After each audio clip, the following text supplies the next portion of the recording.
আল্লাহর হাবিব ডাক দিয়ে বলেন, ও সাহাবীরা, রাত্রের বেলায় আমরা হামলা দিব না, তোমরা নিজ নিজ তাঁবু গেড়ে নিজ নিজ জায়গাতে অবস্থান করো। ভাইরা আমার, আজকে সমাজের দিকে লক্ষ্য করলে দেখা যায় এক শ্রেণীর মানুষ আছে উলামায়ে কেরামকে দেখতে পারে না। ঠিক না বেঠিক? আরো আসতে বলেন, ঠিক না বেঠিক?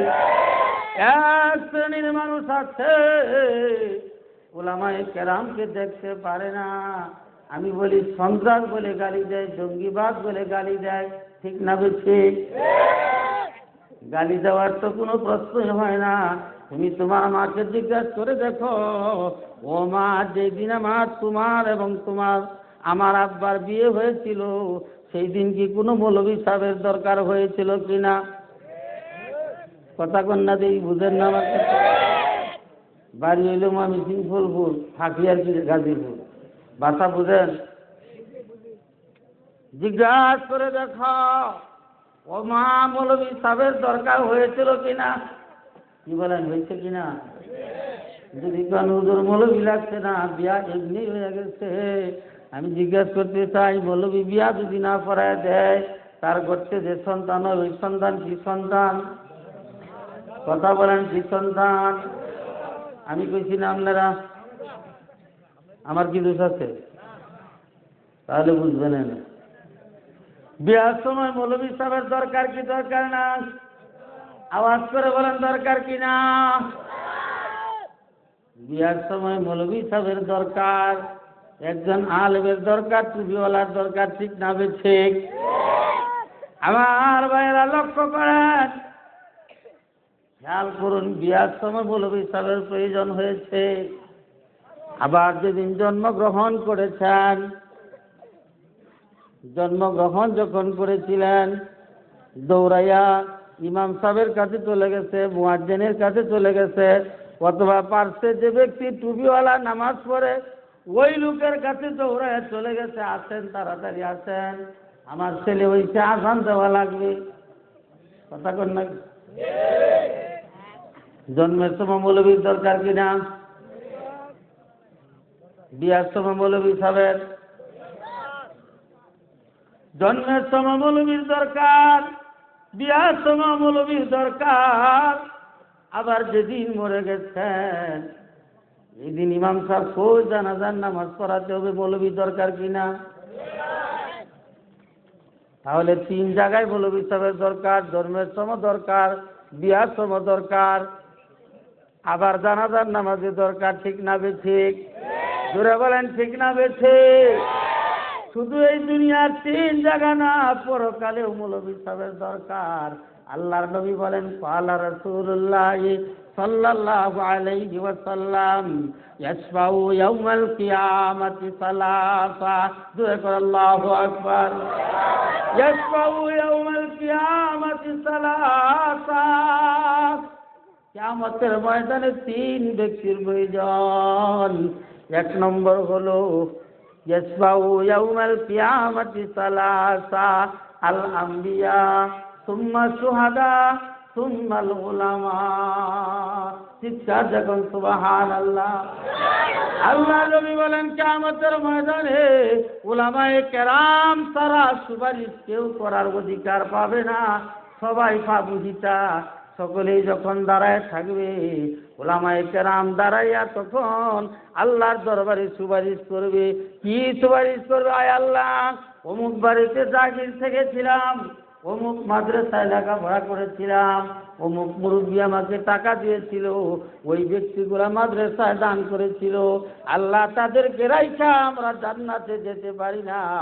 ওই উলামায়ে কেরামের সুপারিশ অবশ্যই অবশ্যই কিয়ামতের ময়দানে, আল্লাহ রাসূল বলেন, অবশ্যই কিয়ামতের ময়দানে উলামায়ে কেরামের সুপারিশ আল্লাহ পাক গ্রহণ করবে।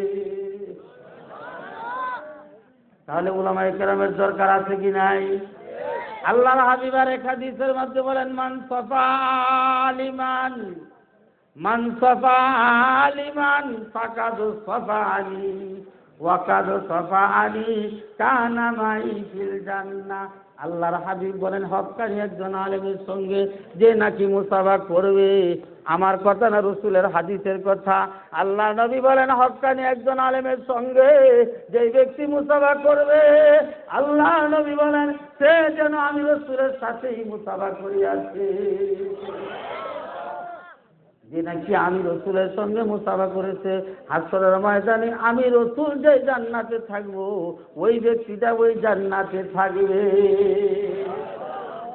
অন্য হাদিসের মধ্যে আল্লাহ রসুল বলেন, মান জালাসা মাজলিসিল উলামা ইনতাকিয়িন ফাকাআন্নামা জালাসাহু ফি মাজলিসিল হাজরাতি।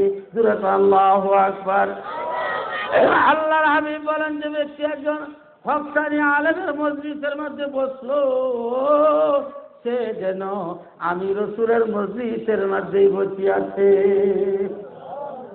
তাহলে উলামায়ে কেরামের দরকার আছে কি নাই? আরো জোরে বলেন, দরকার আছে কি নাই? দুনিয়ায় যেমন দরকার আছে, পরকালেও তেমন দরকার আছে, ঠিক না বেঠে? আরো জোরে বলেন, ঠিক না বেঠে? তুমি আসমানের মালিককে, আমার বুঝে আসতেছে না, সকলেই বলুন আসমানের মালিককে। আল্লাহ বলতে কি কষ্ট লাগে? আল্লাহ বললে কি গুনাহ হবে? আসমানের মালিককে, আওয়াজ করে বলেন, আসমানের মালিককে, জমিনের মালিককে, পাহাড়ের মালিককে, পর্বতের মালিককে, ঘুষের মালিককে। আল্লাহ ঘুষ খাইনি, তুই যে কইলেন ঘুষের মালিক আল্লাহ, ঘুষ আর এলাইছেন এখন মাত্র ওয়াজ শুরু হয়েছে, আমার পরে আরো বক্তা আছে, রাত্র এখনো 1টা বাজে নাই, এখন যদি ঘুষ হারা এলাম, হ্যাঁ আল্লাহু আকবার, ঘুষ হারানো যাবে না, ঠিক না? ভাইরা আমার লক্ষ্য করেন, আমি বলতেছিলাম আল্লাহ নবী বলেন, সাহাবীরা তোমরা সকলেই নিজ নিজ তাঁবুর মধ্যে থাকো। সকল সাহাবীরা তাঁবুতে থাকতে আরম্ভ করলো। আল্লাহর হাবিব ডাক দিয়ে বলেন, ও সাহাবীরা, রাত্রের বেলায় আমরা হামলা দিব না, তোমরা নিজ নিজ তাঁবু বেড়ে নিজ নিজ জায়গাতে অবস্থান করো। ভাইরা আমার, আজকে সমাজের দিকে লক্ষ্য করলে দেখা যায় এক শ্রেণীর মানুষ আছে উলামায়ে কেরামকে দেখতে পারে না, ঠিক না বেঠিক? আরো আসতে বলেন, ঠিক না বেঠিক? এক শ্রেণীর মানুষ আছে উলামায়ে কেরামকে দেখতে পারে না, আমি বলি সন্ত্রাস বলে গালি দেয়, জঙ্গিবাদ বলে গালি দেয়, ঠিক না বেঠিক?